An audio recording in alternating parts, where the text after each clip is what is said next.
In the Bible, we have several books, such as the book of Ezekiel, Daniel, and Revelation, that feature in the prophet's visions a set of beasts or living creatures that come at the end of time, at the end of history, and wreak havoc on the earth and the world. But what are these beasts? Historians have one answer, Judaism has another answer, Christianity has a myriad of answers within their denominations. But the question still remains, despite thousands of years of pondering and research, what are these beasts and what do they mean for people like you and me living today? Welcome back to the channel. My name is Luke Jean, and to begin this discussion, I'd like to read directly from the Bible, from three books: the book of Ezekiel, chapter 1, the book of Daniel, chapter 7, and the book of Revelation, chapter 13, in order to set the stage for what these beasts truly are in the Bible. Let us begin with Ezekiel, chapter 1. It says, "In the 13th year, in the 4th month, on the 5th day, while I was among the exiles by the Kebar River, the heavens were opened, and I saw visions of God. On the 5th of the month, it was the 5th year of the exile of King Jehoiakim, the word of the Lord came to Ezekiel the priest, the son of Buzi, by the Kebar River in the land of the Babylonians. There the hand of the Lord was on him. I looked, and saw a windstorm coming out of the north, an immense cloud with flashing lightning, surrounded by brilliant light. The center of the fire looked like glowing metal, and in the fire was what looked like 4 living creatures. In the appearance of their form was human, but each of them had 4 faces and 4 wings. Their legs were straight, their feet were like those of a calf, gleamed like burnished bronze. Under their wings on the 4 sides they had human hands. All 4 of them had faces and wings, and the wings of one touched the wings of another. Each one went straight ahead. They did not turn as they moved. Their faces looked like this. Each of the 4 had the face of a human being, and on the right side had the face of a lion, and on the left the face of an ox. Each also had the face of an eagle. Such were their faces." So this is the vision of Ezekiel in the very first chapter, where Ezekiel is seeing these 4 living creatures linked together, bound, their wings bound together, in what later is described as a throne room of God. Now, let's transition to Daniel chapter 7, where the prophet Daniel sees a similar vision. Daniel says, "In my vision at night I looked, and there before me were the 4 winds of heaven churning up the great sea. 4 great beasts, each different from the others, came up out of the sea. And there before me was a second beast, which looked like a bear. It was raised up on one of its sides, and had 3 ribs in its mouth between its teeth. It was told, 'Get up and eat your fill of flesh.' After that I looked, and there before me was another beast, one that looked like a leopard, and on its back had 4 wings like those of a bird. This beast had 4 heads, and it was given authority to rule. After that in my vision at night I looked, and there was before me a 4th beast, terrifying and frightening and very powerful. It had large iron teeth, and crushed and devoured its victims, and trampled underfoot wherever was left. It was different from all the former beasts, and it had 10 horns." And now let's turn lastly to the book of Revelation chapter 13, where another set of beasts appear. "And I saw a beast rising out of the sea, with 10 horns and 7 heads, with 10 diadems on its horns, and blasphemous names on its heads. And the beast that I saw was like a leopard. Its feet were like a bear's, its mouth was like a lion's mouth. And to it the dragon gave his power and his throne and great authority. One of its heads seemed to have a mortal wound, but its mortal wound was healed, and the whole earth marveled as they followed the beast. And they worshipped the dragon, for he had given his authority to the beast, and worshipped the beast, saying, 'Who is like the beast, and who can fight it?'" And there's a second passage of Revelation earlier in chapter 4 I'd like to read as well. It says, "In the center around the throne were 4 living creatures, and they were covered with eyes, in the front and back. The first living creature was like a lion, the second was like an ox, the third had a face of a man, and the fourth was like a flying eagle. Each of the 4 living creatures had 6 wings and was covered with eyes all around, even under its wings. Now, we've just read 4 separate passages about these beasts or living creatures. And what I want to do now is to tackle the difference between the living creatures and the beasts. Right now, I've been saying them very interchangeably, but they're actually different, and I'll explain why. The living creatures that Ezekiel describes in Ezekiel 1 and the living creatures that are described in Revelation 4 are both creatures that exist and live in the throne room of God, at least in the context of the vision of Ezekiel and the vision of John. The vision takes place in the throne room of God, and that's where these 4 living creatures are. So that's number 1. The setting, where are they?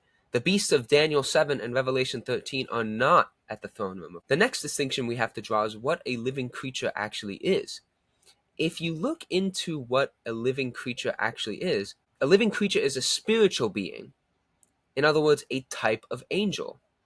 Now, why do I say angel? I say a type of angel because in the Bible, the only angels that are at the throne room of God are the cherubs, or the cherubim. The cherubim, if you recall, is a famous being because it is the being that blocks the gates to the Garden of Eden after Adam and Eve eat the fruit of the tree of the knowledge of good and evil. So this cherubim is a type of angel. It's a high order angel. In Judaism, there's a lot of writings on angelology, and cherubim are at the top of the hierarchy of angels. And so it makes sense that these cherubs are the angels that are around God's throne room. And so when it says living creatures, that's what it's talking about. And there are some biblical scholars who will attest to this as well. Now, another point to make is that these living creatures aren't simply angels. And that's a case in the Bible a lot. For example, the angel that Jacob supposedly fought at the ford of Jacob at the river, that angel actually, if you look at the translation, could also just mean messenger or human messenger. In the Bible, angels and human messengers, that word is actually kind of used interchangeably. So sometimes it's hard to tell whether the writer of that specific text of the Bible, that biblical source, or however you want to look at biblical scholarship and biblical sourcemanship. If you look at it, sometimes it could be directly an actual angel, a spiritual creature, but other times it just means a human messenger, because that's what angel means, messenger, at the end of the day. That's the literal meaning of angel. And so these 4 living creatures of Ezekiel are represented by 4 distinct creatures. You have a man, you have a lion, you have an ox, and you have an eagle.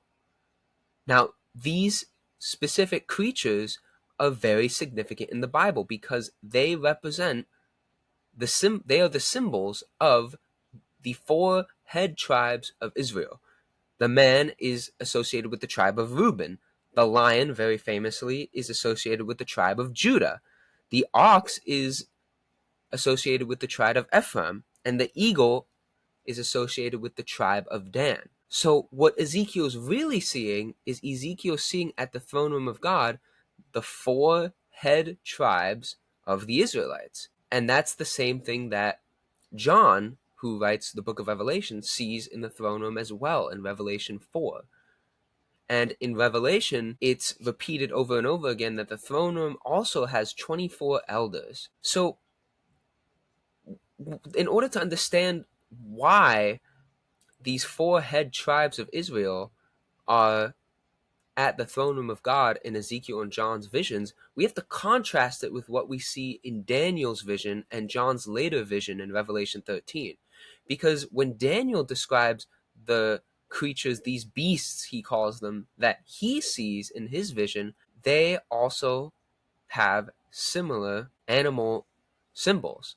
A lion, an ox, an eagle, and a man. This is what Daniel describes, and this is what John describes later on. John actually, more clearly than Daniel, describes what these beasts look like. And so you have this kind of contrast, because in Daniel 7 and John, we read that the fourth beast in particular is the scariest out of the four beasts, and has 10 horns with 7 heads, and rules over the entire earth with the authority of the dragon.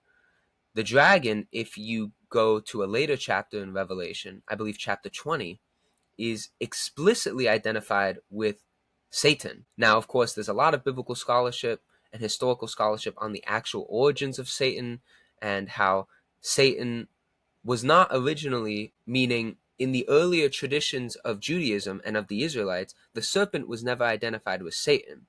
The earliest forms of Judaism had Satan identified as one of the archangels in the throne room of God, one of those cherubim, one of those living creatures in the throne room, and was challenging Job's faith. Satan first appears in the book of Job explicitly as this kind of member of God's ruling council, if you will. But later writers and later prophets sync Satan with the serpent and as this absolute evil force of the world. So, getting out of that aside for a second, now we have this beast which has ruled the world because this dragon, Satan, has given this beast authority to do so. And in Revelation, the reason why Satan gives this beast authority to rule the world is because Satan is in retreat, because he's in a war with the archangel Michael, which is described in Revelation 12. So while Satan is engaged in this war with the archangel Michael, this beast appears on the earth. Now, another thing to point out is that these 4 living creatures of Ezekiel and the 4 beasts of Daniel and the book of Revelation, they are all linked together. In Ezekiel, they're linked by their wings, and same with John. And it's described later in Ezekiel as a wheel, where these beasts are one entity but also separate. And that makes sense, because if the 4 living creatures of Ezekiel are the 4 head tribes of Israel, then from one perspective, they are linked, because they are just Israel, just a nation of God's chosen people. So now we get to the contrast, because the contrast with the beasts that Daniel and John see in their visions are a group of people that are linked together to form a nation, or a group on Satan's side, that's serving Satan's side. That's what the beasts of Daniel and John represent. And this becomes pretty clear when we look later in Daniel and we look at the biblical scholarship on the matter, because it's pretty clear that the 4 beasts of Daniel represented 4 nations that battled against Israel. You had first Babylon in the history of the Israelites after the United Kingdom was destroyed and the divided kingdom was destroyed. First, Babylon took the southern kingdom into exile. Next, Persia came in and defeated Babylon and liberated them. But then you had the break-off empires of Greece, for example, the Macedonian Empire. There were others that took control of Israel. And then finally, the most deadly, Rome. And Rome, this 4th beast, comes at the time of Jesus. And so it's kind of seen as this fulfillment of Daniel's vision, where this 4th beast comes and is given authority to rule, but then the Son of Man comes down, because Daniel's vision is messianic. And the same thing happens in John's vision, where he sees a vision of this 4th most deadly beast coming down to rule the world in Satan's stead at the time of the second coming of the Messiah. That's what these beasts and living creatures represent. The living creatures are the cherubim, which are representations of groups of people on God's side, God's chosen people. Not necessarily the Israelites, because in the Bible we find that Israel is a title for one who struggles with God, and in the Gospels it's the gospel writers are pretty clear that the title of Israel is taken away from the Jews and given to the Christians, the same thing will happen on Satan's side, where Satan will assemble a group of people on his side. And this is why in the later chapters in the book of Revelation, you see a vision of a huge battle being waged between the second advent and his forces on God's side, and the forces of the beast, and also the whore of Babylon, which we can discuss at a later time, and Satan's side. We see a huge clash. The final clash occurs in Revelation 19. And that is what ushers in, according to John's vision, this new heaven and new earth, this recreation of the world where Satan and evil is gone. That's what the beasts represent in the Bible. A group of people or nations on God's side battling a group of nations on Satan's side. And all of that comes together in the last book of the Bible, the book of Revelation. So I hope that this video was fun, informative, and of course, I may be wrong, so please share what you think about this interpretation of the beasts of the Bible and the living creatures of the Bible in the comments. And please feel free to share this video. And most importantly, please subscribe. I want these ideas to grow. I want the conversation to grow. I want to talk with more people. So please like, share, and subscribe. And I hope you really enjoyed the video. And I'm excited for the next one on a similar topic. Goodbye.